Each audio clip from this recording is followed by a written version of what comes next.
Now your sports update. Sports update. Powered by Mercury Insurance. Hey, it's Kyle Madson with your top stories on Sports 1140. The Raiders fell to the Broncos yesterday 20-19. Oakland is now 0-2 on the season.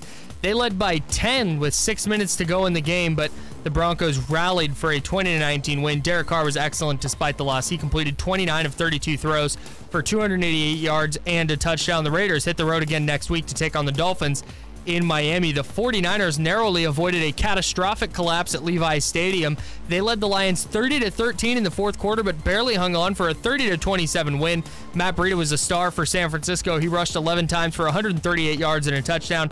The 49ers, things don't get easier for them. They're on the road next week against the Chiefs. Week 2 of the NFL wraps up tonight with the Seahawks visiting the Chicago Bears. You can hear that game right here on Sports 1140. Pregame 4:30, kickoff 5 o'clock. It's 7:01. Tickets are going quickly for Folsom Live, the street party in historic Folsom. Live music and dancing in the streets. Details at folsomlive.com. Rise and shine, sleepyhead. I'm not letting you go to work today. Wait, what? Everybody, listen up. Welcome to The Drive. Morning, morning, morning. You're gonna talk. Get on the phone at 339-1140. Pretty awesome, huh? Jump in on our text line at 441140. Everyone is talking about it. You must know that. The Drive starts now.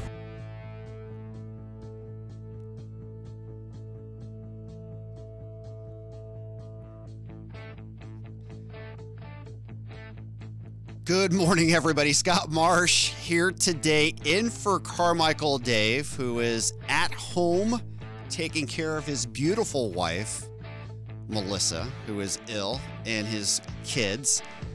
Kyle Madson with me. We're with you until 9 o'clock today. We'll take your phone calls at 339-1140, 1-800-920-1140. You can text us on the Jiffy Lube text line 441140. And, of course, all our guests come to you via the Fire Wings hotline. Try one of their delicious flavors of wings today. Fire Wings. Just wing it. Just wing it. We are talking our question of the day. Have you ever quit a job in the middle of a shift? And, of course, we're referring back to Vontae Davis, who just got up and walked off the sidelines of the Bills game versus the Chargers in Buffalo yesterday. At halftime, announced his retirement. And you can't blame them the way the Bills have played the first 6 quarters of the season when Davis decided to take off. Now, the Bills actually played better with him gone. They ended up losing to the Chargers still 31-20. But, boy, Vontae Davis just gets up and leaves.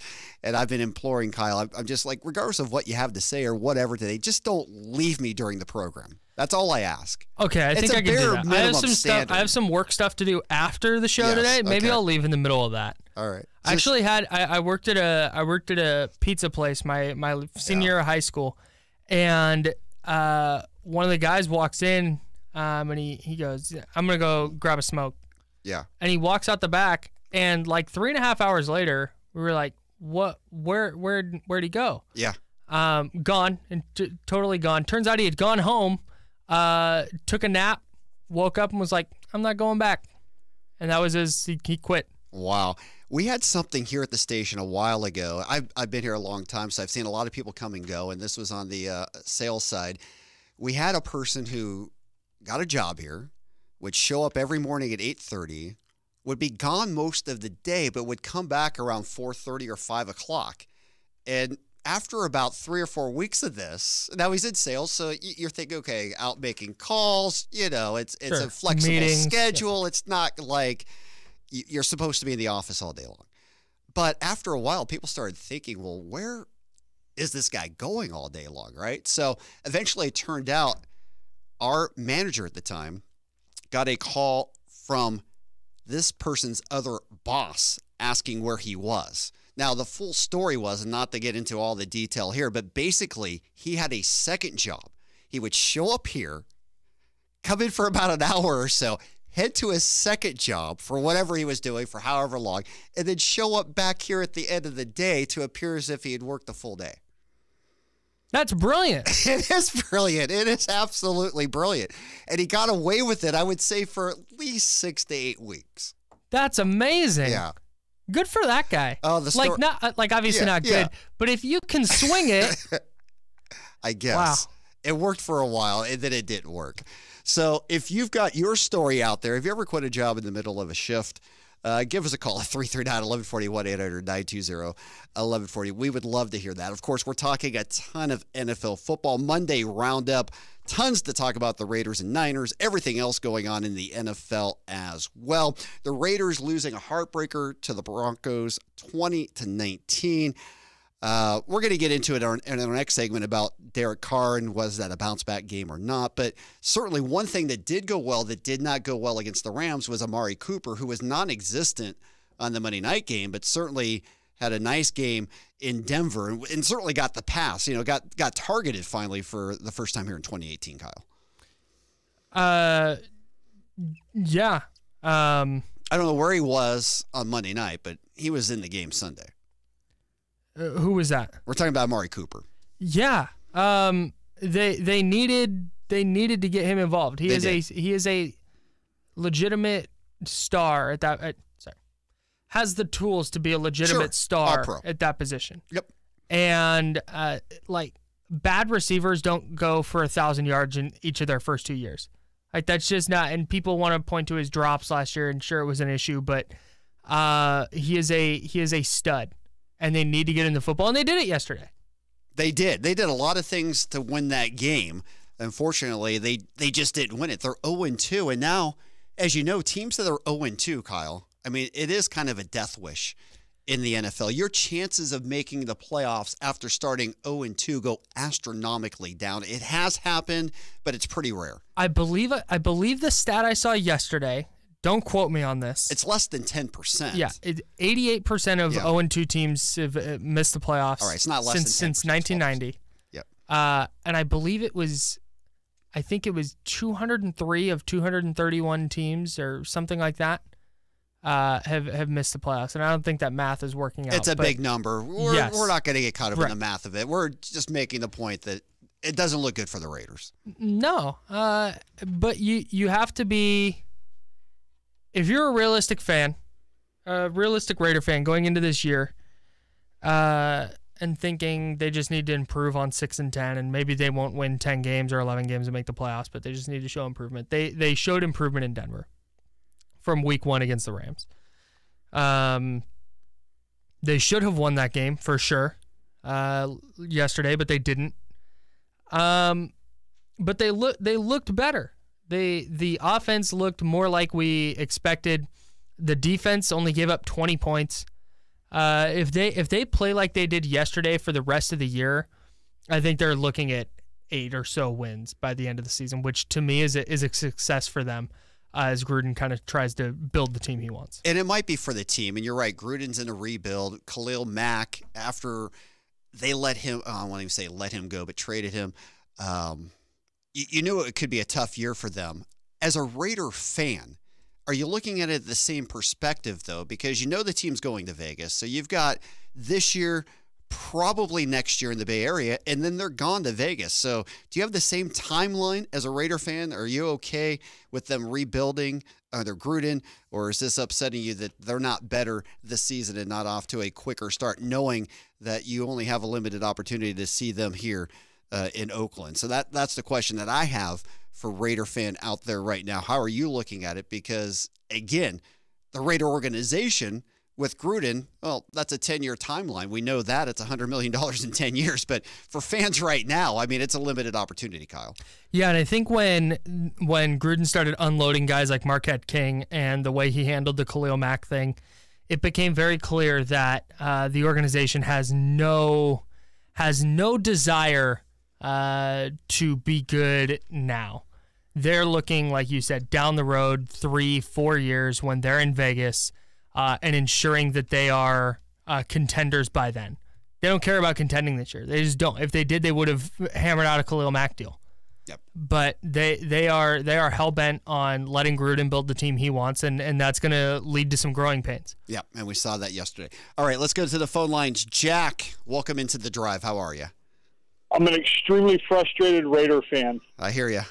I don't mind that they lose. I mean, of course I don't want them to lose, but, they shouldn't beat a team like the Rams. They should have won that game yesterday. They had a perfect game plan for it. I mean, Bruce Irvin's, what are you, like 6 we all played sports because we enjoyed it. When was the last time you argued with a referee or an umpire in any sport and it worked out to your advantage? Never. You know, I mean, you're supposed to be a leader on this team. Here's an idea. Act like it. You know, Jared Cook not putting his hand on the ground turns it from a 2nd and 4 into a 2nd and 9. So instead of it being manageable, you turn it into a passing down. Not only should he have his hand on the ground, the quarterback needs to walk up there and make sure his hand is on the ground. You know, I thought this guy was attention to detail. You know, all I'm seeing is the same crap, and you cannot follow your game plan if you're undisciplined. All right, Jack, thanks for the phone call. Appreciate that. Obviously, frustration. Spot Understandable. He is spot on. And what's frustrating, and they were probably one drop pass on that 4th down play from winning that game. Yeah, they were. I mean, that's they how were close they were, right? Yeah, you get one defensive stop, you make one more play on offense, and that's kind of the NFL sometimes. The thing that bothers me the most is that Gruden, for the 2nd week in a row, has directly addressed that they need to find ways to rush the passer.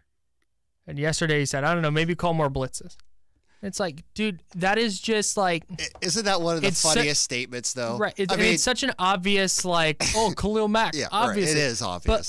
But it's frustrating that he has twice addressed this in press conferences, and if you thought or if you knew that was going to be an issue with your team, you had not figuratively, literally a top 2 pass rusher, the best pass rusher maybe in the league under contract. If I were Gruden, I would not be asking that question or I would bringing be that back up. sidestepping that as long as I could. Now, having said that, I mean, it was hot in Denver yesterday. Everybody was gassed with the altitude, everything else late in the game. I think the point has been made. They probably should have blitzed more. They should have come up with a little bit more schemes to try and get some, some action going on Keenum, and that was probably a mistake. Yeah, they got to do something because you can't just keep bringing up every week that you need to find more pass rush. No, that's going to get old very fast. All right, we'll take the break. When we come back, it's going to be time for 4 down territory. We'll run through the NFL. We've got some questions we'll throw out there, and of course, we'll always take your phone calls at 339-1140, 1-800-920-1140, and on the Jiffy Loop text line 441140 as well. This is The Drive right here, Sports 1140 KHTK. Sports 1140 KHTK has made your mornings even better. Check out The Drive every morning on KHTK.com to not only hear the show, but to see the show as well. The Drive is now video streaming every morning from 6 to 9 on KHTK.com. All presented by the Sacramento Republic FC and by Jiffy Lube. Since we've had USAA, we've had 2 claims. We had an auto insurance claim and a homeowner's claim. The auto insurance claim, we were rear-ended, and my daughter was actually in the car when it happened. I called USAA. I downloaded the app, and from there on out, it was a very seamless process. They really understood, and they were actually concerned about my daughter's well-being and her safety. From the moment he uploaded the photos to taking the damaged vehicle to the auto body and having a rental car there, USAA understands the day-to-day life. This is our home. These are our cars. This is where we pick up our kids from school. This is how we get to work. I feel USAA is very committed to getting you back on your feet. We're the Bakers, and we're USAA members for life. See how much you could save with USAA by bundling your auto and home insurance. Get a quote today. Ability to receive a quote depends on membership eligibility. Product membership eligibility and bundling savings restrictions apply and are subject to change. Members paid for their participation. United Services Automobile Association and its affiliate, San Antonio, Texas. This is Boomer Esiason with the CBS Sports Minute, brought to you by Beacon Roofing. If you're a roofing contractor, save time and be more efficient with the Beacon Pro Plus app. There were big winners galore all over the NFL yesterday, starting with the electric Patrick Mahomes and the rejuvenated Ryan Fitzpatrick. Mahomes had 6 touchdown strikes, giving him 10 in the first 2 games, while the 35-year-old Fitzmagic had another 4 scoring strikes, as Tampa Bay has now upset the Saints and the defending champion Eagles. Less celebrated, but nonetheless also 2-0 are Denver's Case Keenum and Miami's Ryan Tannehill. And let's not forget Jacksonville's Blake Bortles. He completely flat-out played Tom Brady and vindicated the Jags for extending his deal. Doug Marrone was as aggressive against New England yesterday as he was conservative back in January in the AFC Championship game. The difference? He finally seemed to have confidence in his quarterback, Blake Bortles. I'm Boomer Esiason. CBS Sports. You're a smart, hard-working roofing contractor. But how do you get ahead? Use Beacon's time-saving online tools to help with material planning and ordering. You can even order materials from your smartphone, like GAF's Timberline Ultra HD shingles with new Stain Guard Plus technology. The Beacon Pro Plus app works 24/7 and has perfect order templates to save you time. You work hard. Now, work smarter. Sign up and download the app for free at beaconproplus.com. You know what's not smart? The way hiring used to be. Job sites that overwhelm you with tons of the wrong resumes. Now there's a smarter way at ZipRecruiter.com/go. ZipRecruiter's powerful matching technology finds the right people for you and actively invites them to apply. It's no wonder that ZipRecruiter is rated #1 by employers in the U.S. based on hiring sites rated by Trustpilot with over 1,000 reviews. And right now, my listeners can try ZipRecruiter for free at ZipRecruiter.com/go. That's ZipRecruiter.com/go. All right, so winter is slowly creeping up on us. If you need some work on your roof, Garner Roofing is the place to go, especially during their end of summer sale. They've got right now a $69 inspection. That's a pretty crazy deal. They also offer veteran and senior discounts. They got financing options available with no payments and no interest until 2020, or even as little as $89 per month with 0 down. They've also got terms up to 30 years, and some financing isn't even credit-based and is tax-deductible. Call them right now, 833-R5Os and an F, or get at them at GarnerRoofingInc.com. Two rock giants unite. Deep Purple. Judas Priest. Together on one stage. September 30th, Toyota Amphitheater. On sale now. Buy tickets at LiveNation.com. Deep Purple and Judas Priest. After midnight. This CBS Sports Minute is sponsored by Lexus of Roseville. Roseville Lexus. Here, Roseville, think Lexus. Now think Smart Choice, because you can now schedule your service appointment from your smartphone anytime, day or night. Located in the Roseville Automall. Lexus Roseville. It's time for 4 down territory. On the drive. First down. Hey, it's 4 down territory. Brought to you by Fire Wings. 21 delicious flavors to choose from. I'm partial to the Thai chili and the breaded Malaysian curry, 2 of my favorites. Also garlic fries, garlic Malaysian noodles. curry? Yeah, breaded Malaysian curry, dude. Really? It's unbelievable. It's Okay. out of this world. All right. Check out Fire Wings today. Find a location nearest you at firewings.com. Fire Wings, just wing it. Scott, what has been the most fun story of the NFL season through the first 2 weeks? It has to be Ryan Fitzpatrick and what happened yesterday with the postgame press conference. I mean, how do you top what he did yesterday? The McGregor look off the charts, and the fact he is with the Bucs and he's got the background of the black with the flag going and everything else in the look. It just was spot on. Yeah, Ryan Fitzpatrick is if you're going to be an old journeyman quarterback, he's dominating. In that category. For me, it's Patrick Mahomes. Yeah. A guy who came in last year and everyone went, wow, this guy in Andy Reid's offense might be a lot of fun. He might overtake Alex Smith this year. Didn't do that, but it was incredible how much of a foregone conclusion his just dominance was going to be. Yeah. And then he's done it. He's 10 touchdowns in his first 2 weeks, and the Chiefs are now, for me, appointment television. I'm tuning into them every week. Because I don't want to miss a snap of this offense that is not even particularly like tricky or exotic. It's just a lot of extremely talented football players. And I mean, Mahomes, you talk about a rifle arm. Yeah. It is fun to watch him throw the football. Yeah. I wouldn't want to catch it, but it's fun to watch. Yeah, I'm not standing in front of that for sure. No. I first caught wind of him during a Texas Tech game. Yeah. And I just happened to, it was one of those things that was just on because you know how it is. You just turn college football. And I don't care what it is. And I just happened to look up as a defender is around his ankles. And he just, as he's going down, like flicks this 40-yard laser. Yeah. And I from then on, I was hooked. And then he went in the first round and now he's here. Just a supreme talent. And at a position where it's so hard to find just high-end quality talents.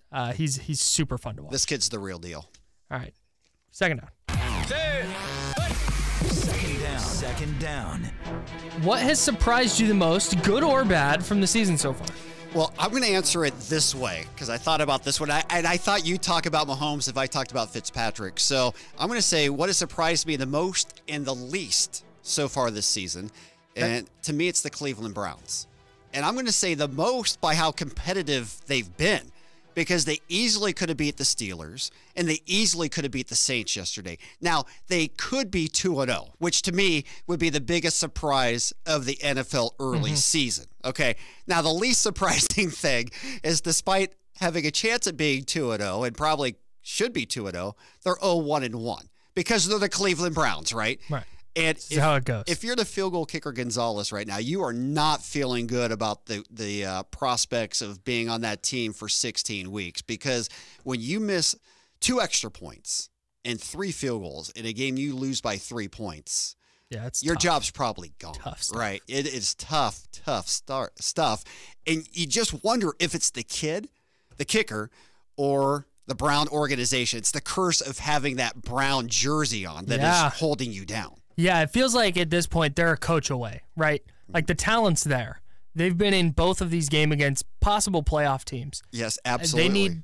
They need better coaching, and I think they'll get it. Possibly so, but I mean, if you had a kicker in those games, you're looking at Hugh Jackson being 2-0. Sure. I mean, so I don't know how much is it just the execution or is it the coach? I mean, to me, I'm kind of impressed with what's going on there.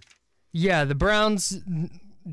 It's just very Brownsy. I know that's so cliche to say. That's like why it's the least surprising. The way they did it yesterday on, 4th and 5 when they threw the long touchdown to tie it, and then missed the extra point. Of course they would do that. Only the Browns would do that. But I feel like in years past, we might have seen them shoot themselves in the foot earlier in the game and lose by 20. The fact they're hanging around in these games with chances to win is an improvement for them. It is. Total improvement. All right, yours, Kyle. The surprising thing in a bad way for me has been the Saints. Yeah, they've been awful. The Saints were a team that I thought might sneak out of the NFC. They have not looked good early on. They gave up 48 points in week 1. They barely snuck past the Browns in week 2 at home. Exactly. That's what I was just going to say. At home both times, and people are talking about them. They are, like you said, the team to get out of the NFC, go to the Super Bowl. I don't see it. But with football and the way training camp is set up nowadays, you have to give teams a few weeks. True. So I'm not counting the Saints out.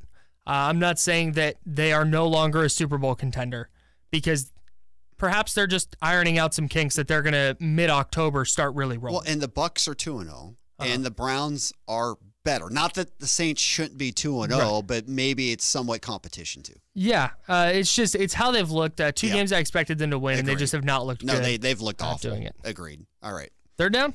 Yep. 3rd down. Was yesterday a bounce-back game for Derek Carr? Was it the game he needed? It's the game he needed, but I don't think it was a bounce-back game for him. And the reason I say that is that he was playing against the Rams on week 1 on Monday Night Football. And the Rams may have the best defense in the NFL right now. Under a lot of pressure with Donald and the rest of the Ram crew, he threw a couple terrible passes in that game. And the one interception in the 3rd quarter where he just kind of lobbed up fair catch style to the Rams secondary is still a mystery to me. So he played better, but was it a bounce-back game? I'm not sure. I just think he had a great game yesterday in Denver. Obviously, the completion percentage was historic. He played a great game, but again, you can't compare the Bronco defense to the Ram defense. No, but I think I'm going to call it a bounce back for Carr because we saw him do what he didn't do in week 1. He targeted the wide receivers. He targeted Marty Cooper 10 times. That's more than he targeted wide receivers in week 1 total. Yep. But he had to get rid of the ball quicker in week 1, too. Sure, absolutely. But he didn't carry over any of that from week 2. He was making the right reads. He was taking his checkdowns, but he was also looking for his wide receivers down the field and letting those throws rip. So I think we saw him make progress yesterday, and I think we saw kind of what he's capable of and what this offense is capable of once they really get rolling. And like I said, still only the 2nd week of the season. Let's judge it when we get into mid to late October. Okay, I'll buy all of that, but let's not forget the Raiders did play a pretty good first half against the Rams too. On Monday night. So I hear what you're saying. I'm still going to go with no, not a bounce back. 4th down. 4th down. 4th down. Grade Jimmy Garoppolo yesterday. All right. 2 grades for Garoppolo, and obviously the final grade is the only one that matters. So I give him a B+, okay? Because they won at home. He threw a couple of touchdown passes, no INTs. But if that pick 6 had happened or that interception late in the game, then a different story, of course, because again, that last pass that he threw that was intercepted was called back because of the holding penalty. If that had happened, you'd have to give him a C- or D+, because that could have been a potential game loser for the 49ers. So I'm going to give him a B+ as it is, because the Niners get the win at home, and that's really what it's all about as a quarterback, is getting the W. He did enough to get the victory. It wasn't his best effort, but I'll give him a B+. I'm going to go B-.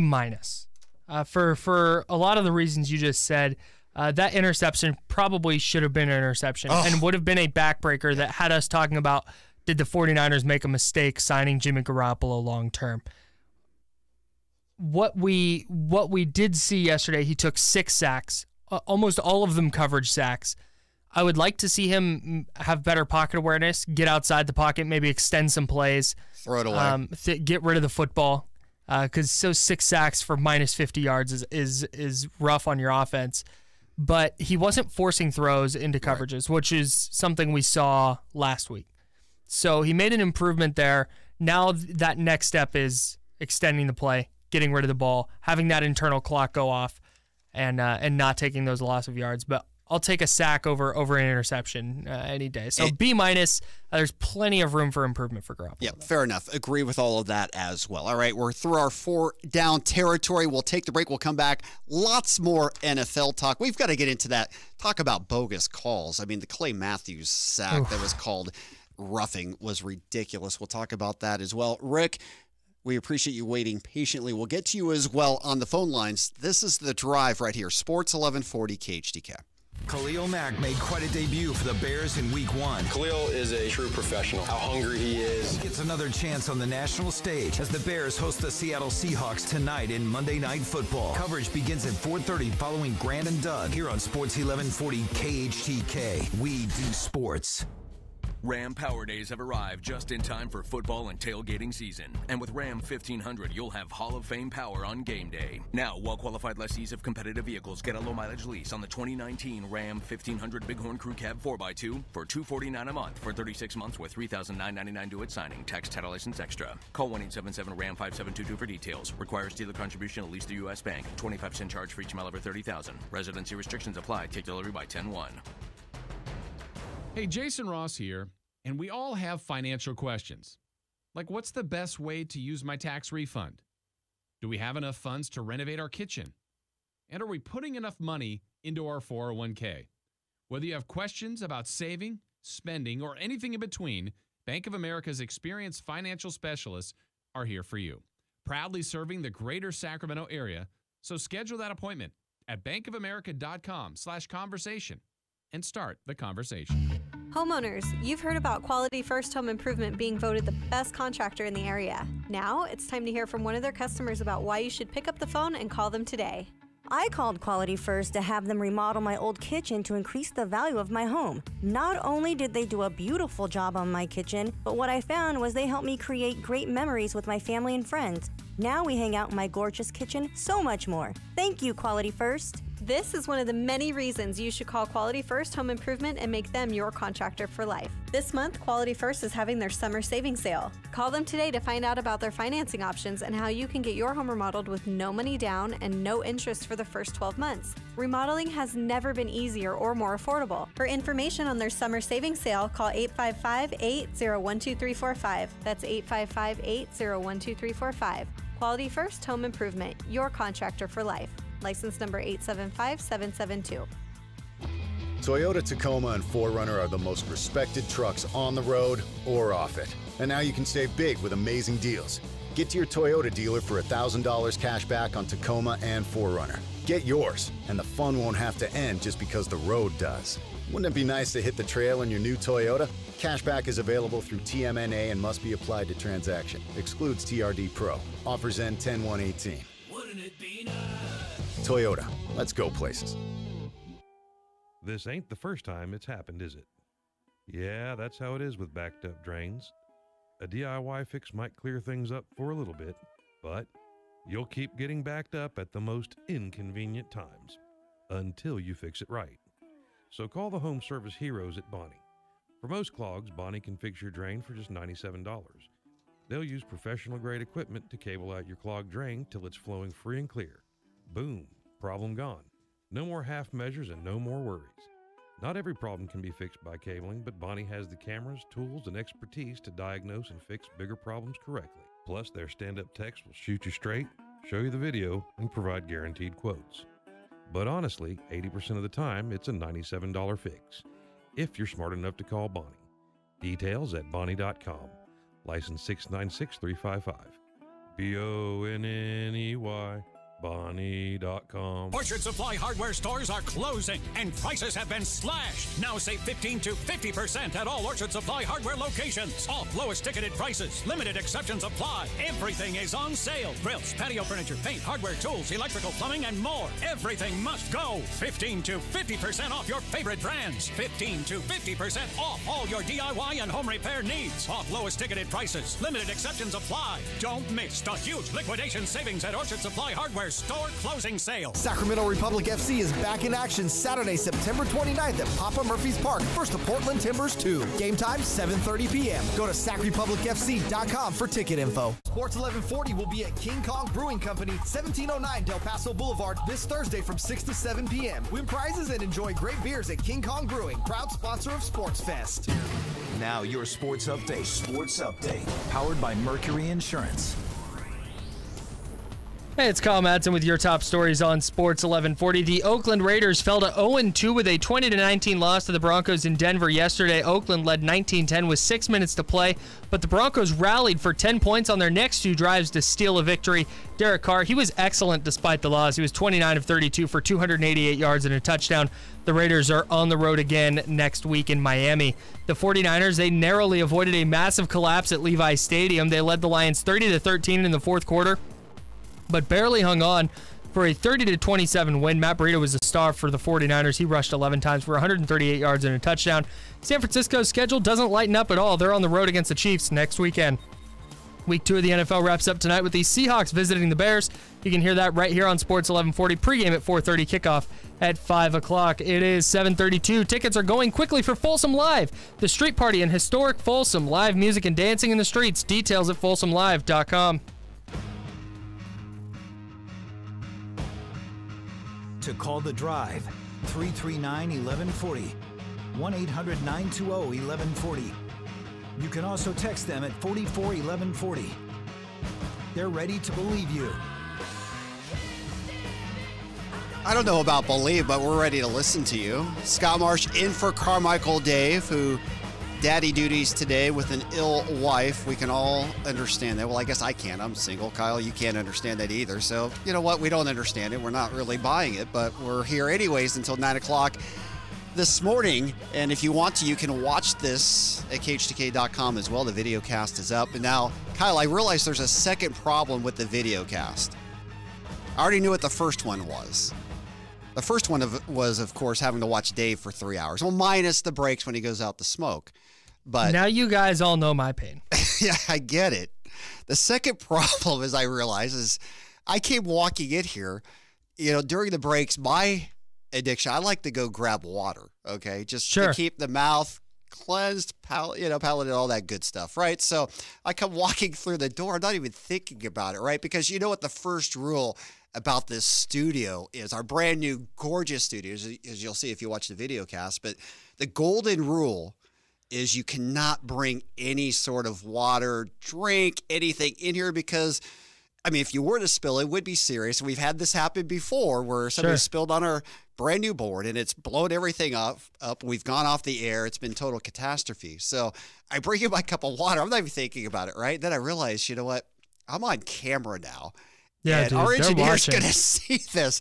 I'm literally just committing the worst crime here, and it's going to be on video. And so that's a problem now with this video cast. You really got to pay attention to what's up. You can look back slyly, smile, wave. That's all good, but you better not have water Yeah, definitely don't do that, or you're going to get engineering coming down here. Yeah, we don't need that. All right, 339-1140, 1-800-920-1140, or text us on the Jiffy Loop text line, 44-1140. Back to the lines. Rick, thank you for waiting as long as you did. I know you wanted to make some Raider points. Go ahead, my man. Yeah, good morning. First off, I just want to say I've been a Raider fan for over 50 years, and, the game yesterday, Bruce Irvin killed us. I mean, again, the guy said before me, he's supposed to be a leader. He's not good enough to do that to our team. If it was Khalil Mack, if he had something to say or something, then I don't think he would have talked to the ref like that. But anyways, there's that. I mean, there's the drop pass to our fullback that probably would have won us the game. Yep. That last call that Gruden made on that 3-yard slant route when we're sitting on a 3rd and 8, we get the first down there, we win the game. Don't ever run a 3-yard out or a slant route when you need 8 yards. Yeah, no, it's a ridiculous pass pattern, and that's on the receiver. Hey, and Rick, I'm really sorry because you waited so long to be on the air with us, but the connection's so poor that I've got to let him go, Kyle. And I do apologize there because Rick held on forever, and he had some good points to make too. I couldn't take. It sounded like there were helicopters in the background. I didn't know quite what was going on there, Kyle. But he's absolutely right. I mean, Irvin did kill them. The 4th down drop was a problem. And then you don't run a 3-yard slant pattern when you need 8 yards on 3rd down. Those are some automatic things. Yeah, throwing short of the sticks is always a frustrating thing. I feel like a lot of teams do. But it's also like on a slant, like you're hoping that the pattern opens up to the point that you're going to have plenty of room to get up the field. So I see why they did that, but it's for sure frustrating. It didn't work. No. Let's put it that way. Is Gruden to blame for the loss? I don't think so. I mean, like you said, high altitude, they kind of ran out of gas late in the game. They went for it on 4th and inches from Denver's 33 and had the right play call. They just didn't execute. No, I think that this is a team kind of in the midst of a rebuild. And we saw some of the lack of talent kind of rear its head yesterday. Yeah, no, I agree with that. The lack of Khalil Mack not being there, probably the biggest reason they didn't win that game because, again, the pass rush was awful in that contest as they lost 20-19. Niners, again, edging the Lions. We've been through this a couple of times. I guess we can throw it out there. Did the Niners deserve to win that game? Yeah, I think so. I think they were the better team for a better portion of the game. But the way they played at the end, and Richard Sherman said it after in the locker room, he said a win is a win, but it felt like a loss. And I tweeted that during the game. Even if the 49ers hold on to win, it felt like they lost yesterday. Their defense has a ton of holes, which we knew coming in, but it looked in week 1 like they might be able to mask them. Not the case yesterday. You had Akello Witherspoon missing an assignment on the first touchdown. K'Wan Williams. The Lions had a 3rd and 17 in the 4th quarter that if they didn't get it, it was probably going to wrap the game. And that's when they had Tate on that big the pass. 67 yards on a 3rd and 17. Yep. And K'Wan Williams just let Tate get in behind him in a play where you don't have to keep a receiver in front of you. If that they want to dump it off to the flat, fine. You'll swarm to the football and they'll gain a few yards. You can't let a guy get behind you there. So hopefully it's correctable mistakes. But no, I think the 49ers are the better team yesterday. Yeah, no, and I agree. They were for most of the game. Detroit made a late comeback, almost won that game. But the Niners were the better team out on the field yesterday in Santa Clara. All right, Richard Sherman kind of sounded like Aaron Rodgers yesterday because Aaron Rodgers, after the tie, said he felt like it was more of a loss than a tie. Nobody knows how to react after that. And, of course, Green Bay, for a couple of reasons, should feel that way. First of all, they got screwed by the officials in that game. Clay Matthews, I think by reputation, got that call for roughing based on what happened in week 1. There was no way the sack late in regulation was a 15-yard penalty and an automatic first down. Green Bay should have won that game 29-21, hands down. I think it's a little ironic because that rule was instituted because of the Anthony Barr hit on Aaron Rodgers. Yes.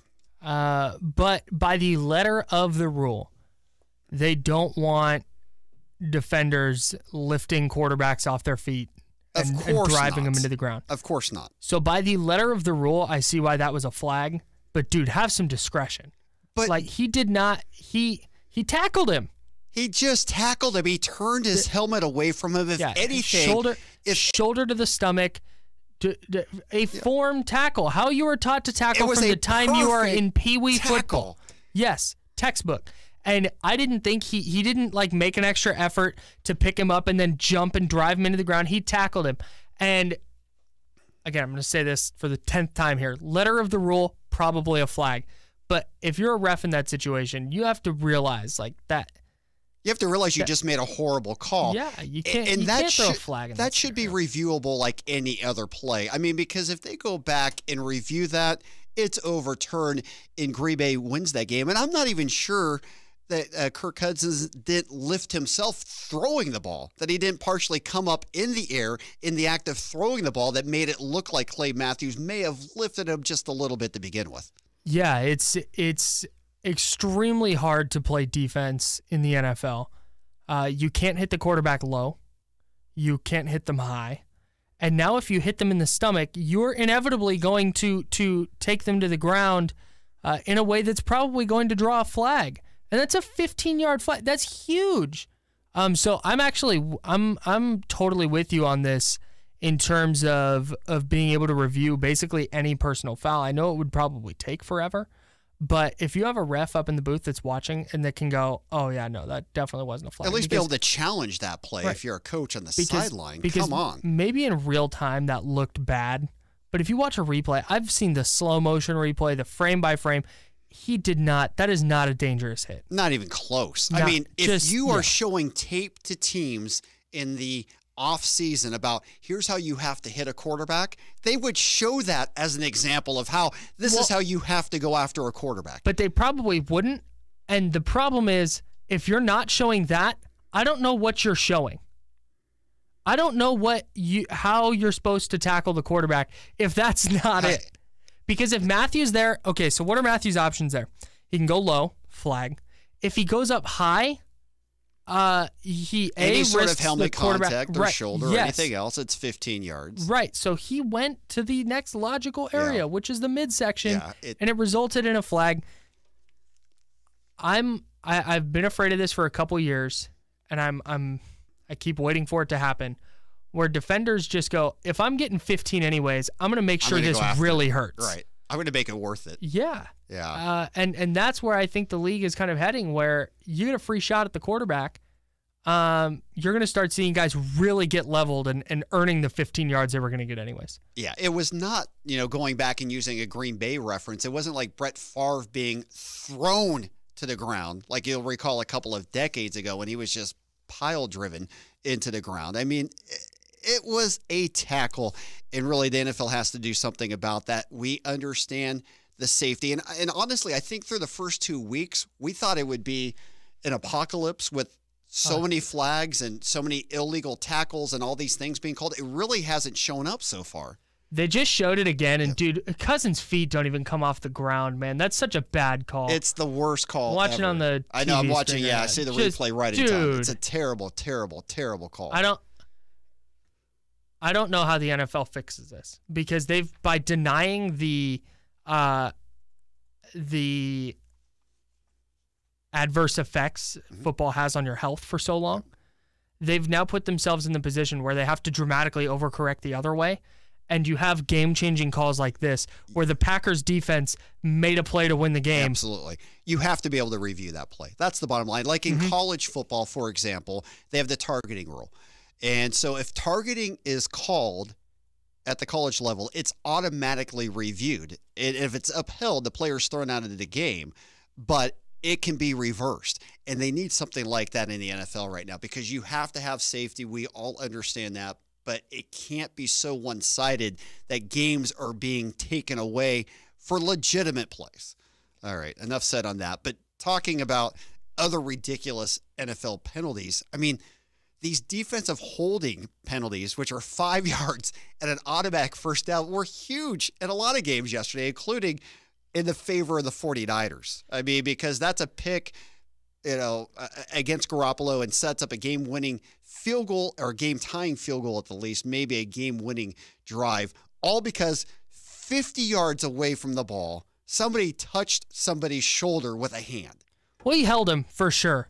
It didn't affect the play, though. Not even anywhere near the play. It is, again, by the letter of the law, the right call, right? And but where's discretion? Okay, so here's where you, in that instance where the defender committed a hold, you can turn that around and go, hey, dude, why are you doing that? Why are you holding this guy when the play is going the other direction? Sure, it's a bad play. And it was before the throw. I understand all that. But like you said, letter of the law, it was a hold. It bailed the 49ers out, though. It definitely because bailed that was it was a poorly thrown ball, a poor decision by Garoppolo. No idea what he was looking for there. And maybe he was supposed to go over the middle to Kittle and the hold threw the timing up. I don't know. In theory, I guess. I mean, I don't know. I'm not on the field to know where the play was supposed to go, but I've had a problem for a long time in the NFL with penalties that get flagged. They're way away from the play. And well, and here's the thing. I've wondered if the NFL will ever do something about that. Like a hold on the opposite side of the field. Is that really like it? Okay, even if you call that penalty, okay, it's 5 yards. Does it have to be an automatic first down? Yes, because you're keeping a guy from getting open for what could have been a gain of 12, 15, 30 yards. So I think in that scenario, you're getting best of both worlds where the offense only gets 5 yards, only gets to move 5 yards, but they get a fresh set of downs.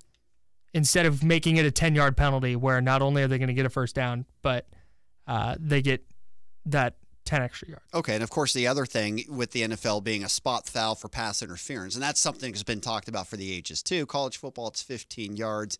NFL spot foul, which is an extreme penalty.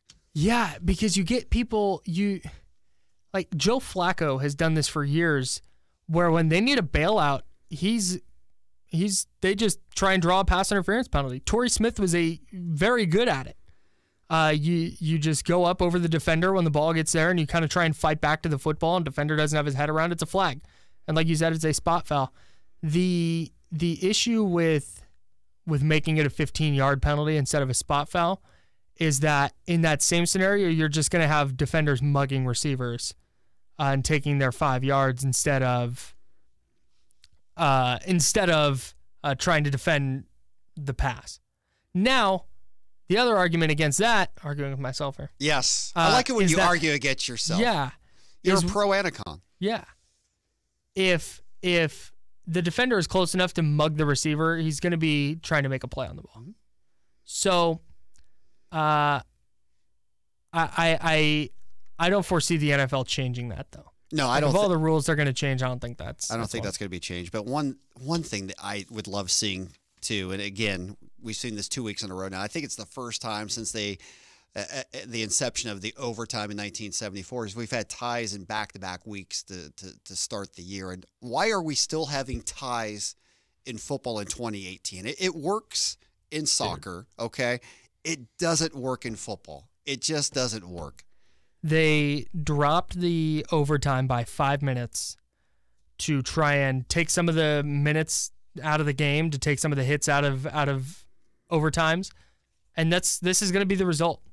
If you really want to impact overtime, take away some of the hits, and get rid of ties, you need to switch to a college overtime. Use the college overtime. It's better don't understand, anyways. I don't understand why they haven't done that yet. Put the ball at the 40-yard line, maybe not the 25, because we know field goals are a lot more executed in the NFL than they are at the college level. But, man, get rid of these maybe ties. Even put it at the 50 if you want. The format has to go the same way, though, because the NFL, I wouldn't be surprised if we see more ties this year because of the 10-minute overtime and just kind of where teams are at early in the season. Yeah, I don't want to see them. All right, back to the phone lines we go. And I believe we have Brandon. Brandon, welcome into the drive. Hello, is this Brandon? Oh, you talking to me? Yeah, I'm talking to you, and I may have your name wrong. I apologize if I do. Oh, no, this is Steve-O. I never, no one asked me my name. What do you have to talk about? We went unscreened on you. What's up, buddy? Yep, what's up? Okay, two things, man. I already knew that the NFL was in trouble when they met with the refs before the season. Told them they weren't throwing enough flags because the offense make the game move. And number two is, I think they need to review those pass interference and really say, hey, this was just an underthrown ball, and pick that flag up, because that's what most of the flags they've been doing it for so long. That's what they need to do. Just pick those flags up and say it was a terrible underthrown ball and go from there. I hear you. All right. Thanks for the phone call. Appreciate that. I can rock with that. Yeah. And again, I think you have to temper everything with, we don't want 5-hour games either. Not everything can be reviewed all the time, but there has to be situations based on the importance of the call where you do review them, whether it's the Clay Matthews hit, whether it's talking about the deep interference on the pass late in the game, things like that. You do need to use reviews. And what's interesting, too, the review in terms of overturns have been much down this year. Like it's 20%, they were saying, versus 35 to 40% so far in the first 2 weeks of the year. Yeah, the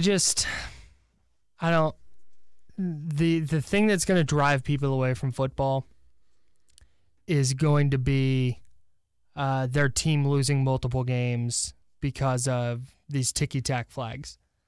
And it's been a problem in the league for several years, just with different penalties. I think it's going to come down to, like you mentioned earlier, being able to take another look at these plays with the benefit of replay. Or another situation was the sorry, I didn't mean to cut you off. The Kansas City-Pittsburgh game where KC's up 21-0 and Roethlisberger fumbles. Mm-hmm. KC gets a touchdown. It looks like it's 28-0 game over. They have a 5-yard holding penalty, which took that away too. So I don't know. It's something definitely that to me needs to be addressed. It's something that's become obvious first couple of weeks this year. Yeah. And it seems like we complain about it every year. It hasn't had the impact I was imagining it would with this new helmet rule. I thought it was going to be a major problem, and it hasn't been. We've seen 2 ejections for 2 legitimately bad hits. There was the one on the Falcon safety. The hitting plays have been fine. Honestly, I think they've done a good job of cutting. Yeah, done a very good job. But KZ, I believe is his last name, flew in super late. Cam Newton was in a slide already, went helmet to helmet with him. That's an ejection, and that's an easy call. That's going to get you ejected in college. It got you ejected in the NFL, and that's twice we've seen blatant helmet-to-helmet shots on sliding quarterbacks in the last 2 weeks. So other than that, and the new rule that Clay Matthews got burned on, I think it's been all right. Yeah, no, that was a problem. All right, 339-1140, 1-800-920-1140. You can text us on the Jiffy Lube text line at 44-1140 as well. Raiders fall to 0-2. Niners improve to 1-1, but they go to Kansas City next week, and that is going to be tough. Must-watch television, of course. Is Mahomes going to break the record? I think the record for the first 3 weeks for touchdowns is like 15. He's at 10. Can he get 5 against the Niners next week? Yeah.